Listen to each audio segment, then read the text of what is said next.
¿Cómo era el mundo 5 siglos atrás? ¿Cuál fue el primer atlas de la historia? ¿O quién, el precursor del actual GPS? Cada día nos surgen numerosas dudas sobre distintas curiosidades que en la mayoría de los casos no podríamos solucionar sin una de estas joyas, auténticas obras de arte. Hace 10 años en Salamanca nació la empresa CM Editores.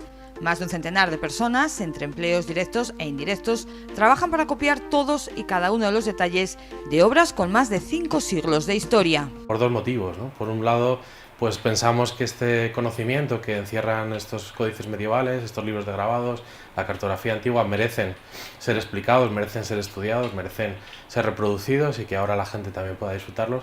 Y en segundo lugar, porque también tenemos pues muchos coleccionistas, amigos y nosotros mismos disfrutamos mucho con ello. Es decir, es importante y también para nosotros, entre comillas, es divertido, porque hay mucha gente que piensa y que cree lo mismo que nosotros, que estas obras también merecen ser disfrutadas y difundidas con las técnicas que tenemos actualmente.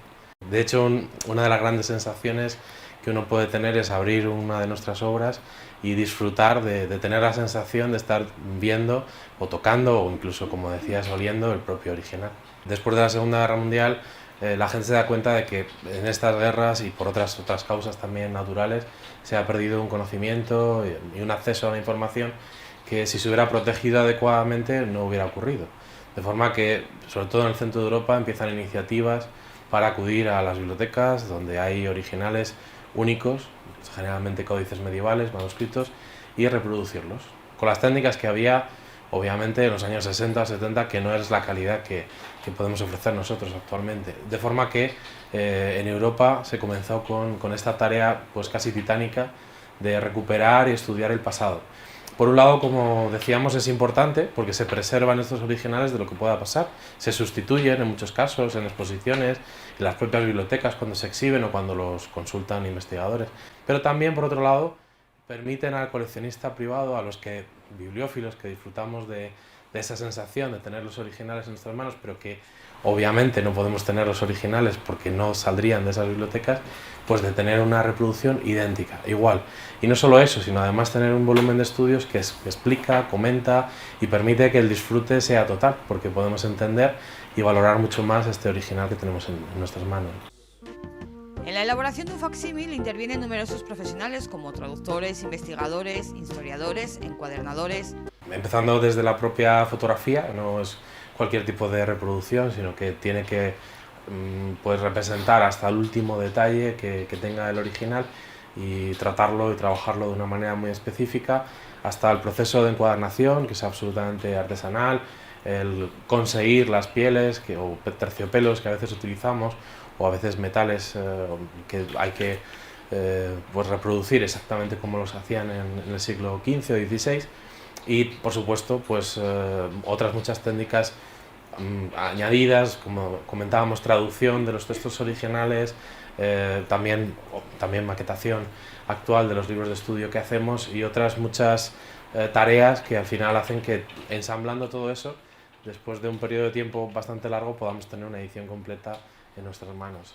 Estamos saturados de información, es verdad que queremos estar al día absolutamente todo lo que pasa y está bien y son grandes avances, pero de vez en cuando yo pienso que conviene pararse un poquito y disfrutar, aislarse un poco del mundo y de la saturación de información y transportarse al pasado, ¿no? Ojeando cualquiera de nuestros ejemplares, nuestros facsímiles, tenemos esa sensación de estar viajando en el tiempo y disfrutar por un momento de la tranquilidad que da el acceso a estas obras que se hicieron con un mimo y unas técnicas que hoy en día nos parecen absolutamente sobresalientes.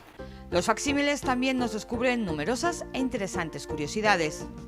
Por ejemplo, pues habitualmente utilizamos Google Maps cuando nos desplazamos de un sitio a otro con el teléfono móvil o incluso en el coche, y en realidad el que inventó una proporción matemática que permite que ese programa o esa aplicación pueda funcionar hoy y llevarnos a los sitios fue Gerardus Mercator. Nosotros hemos hecho el Atlas de Mercator, que básicamente lo que trataba era de solucionar un problema, porque al final casi todos los inventos surgen de la necesidad de solucionar un problema. En este caso era que cuando se hacían mapas planos, pues no trasladaban también la curvatura que tiene la Tierra. Entonces Mercator inventó una proporción matemática que corregía esa desviación y permitía básicamente que cuando estiramos pues una esfera, por ejemplo una cáscara de una naranja, esa desviación que se produce de un punto al otro pues se corrija y podamos hacerlo o desplazarnos con total normalidad. Por ejemplo, en La Pasión de Alberto Durero pues apareció el primer copyright, precisamente ahora estamos trabajando en este asunto. Alberto Durero había viajado a Italia y allí, con otros artistas que había de la época, empezó a difundir las obras que él había hecho, concretamente su Apocalipsis y otros muchos grabados muy famosos. Los artistas italianos pues admiraban hasta cierto punto a Durero, pero admiraban tanto que le copiaban, ¿no? Entonces alguno, como por ejemplo Marco Antonio Raimondi, lo que hizo fue literalmente lo que hoy llamaríamos piratear sus dibujos, sus diseños y sacarlos como suyos.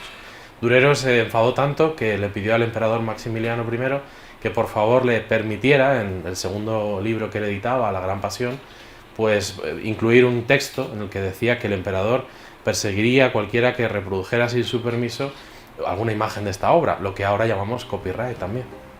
Actualmente, CM Editores trabaja nuevas obras de arte, entre ellas El Libro de los Muertos, texto funerario del Antiguo Egipto en papiro natural auténtico.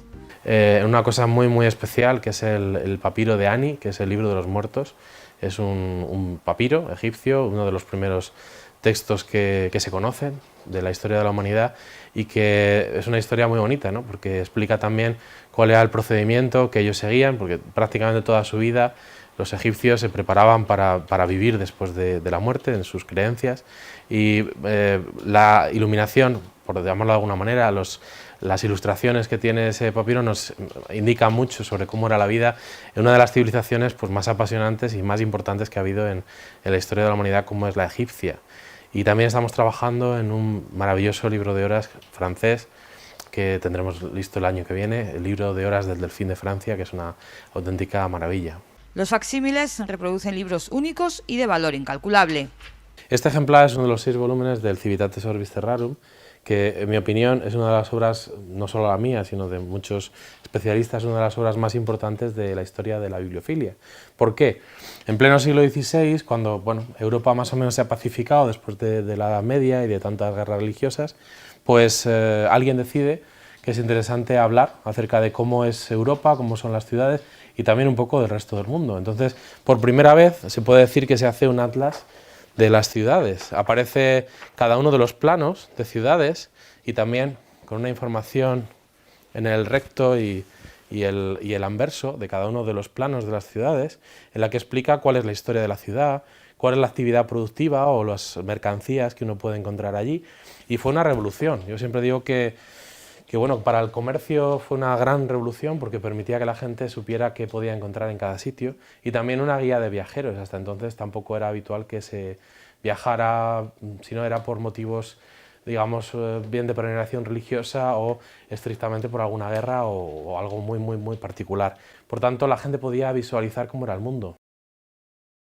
Estas son las profecías de las sibilas. El original se encuentra en la Biblioteca Estatal de Baviera, que está en Múnich, y es muy interesante porque es un manuscrito de finales del siglo XV que explica por primera vez la historia de las sibilas. Las sibilas eran unas profetisas del mundo greco-romano, de la cultura mitológica greco-romana, que según se entendía, pues daban profecías sobre lo que iba a ocurrir por adelantado, ¿no? Durante prácticamente toda la Edad Media, la Iglesia Católica prohibió cualquier alusión a lo que tenía que ver con la mitología o la religión, las religiones paganas en general. ¿Cómo lo recuperaron? Pues curiosamente en este manuscrito es la primera vez que vuelven a aparecer, porque relacionan lo que dijo en un momento dado cada una de esas 12 sibilas con textos de la vida de Jesucristo. Es decir, es la primera vez que relacionan la mitología digamos pagana con la cristiana. Entonces hablan de la sibila, explican quién es, qué profecía dio, y también la imagen semejante de los evangelios donde apareció esta profecía. El profeta o personaje del Antiguo Testamento, en este caso el rey David, sale con el arpa, que dijo algo parecido a lo que había dicho la sibila, y también pues el evangelista que lo puso por escrito después cuando se cumplió en la vida de Jesús. De esa forma, relacionando pues estas profetisas paganas con el cristianismo, se empezó a reintroducir toda la mitología grecorromana en el mundo del arte.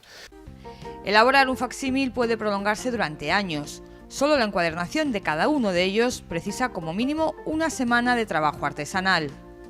Un libro se compone aparte de la impresión y la estampación, se compone de hojas de mucha calidad, especialmente papel que es denominado como pergaminata. Nosotros manipulamos el libro hoja a hoja, confeccionamos los cuadernillos, cosemos artesanalmente en un telar.